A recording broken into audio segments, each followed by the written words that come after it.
probably more than most of the players or the coaches do.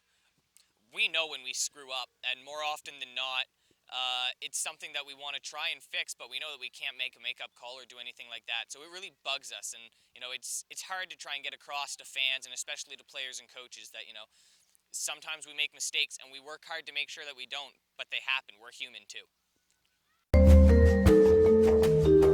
It's a double-edged sword. So a big thing that some people don't really understand about baseball is the rules are quite extensive. And so a lot of times, especially when you're in younger age groups or you're around guys who they probably just don't know the rule, and really they just want an explanation for what's happening. Having said that, though, it's really bad because at the major league level, you watch guys who are going to come out.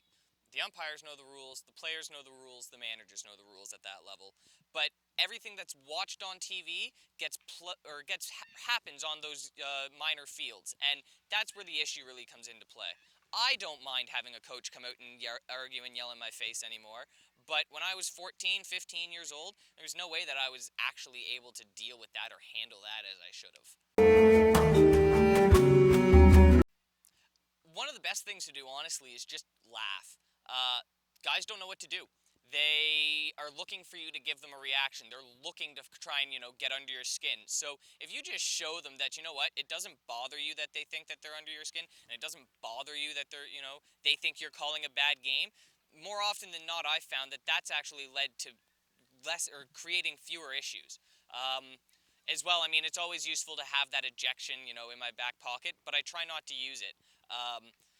The way that I always like to think of it is I don't eject players. Players eject themselves, and I just tell them they have to leave the field. I'd rather they get to stay on the field and play, though, especially when they're being assholes. I probably shouldn't swear, should I?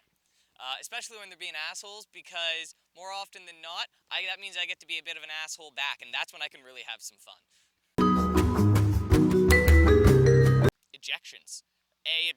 It causes paperwork, and none of us want to do the paperwork and have to go back in afterwards and tell the league and tell the teams what happened and go back through and recount it.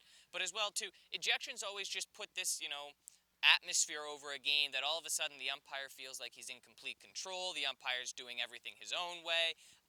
It's better when you don't have to deal with ejections and you just get to have everyone stay in the game. You just play baseball.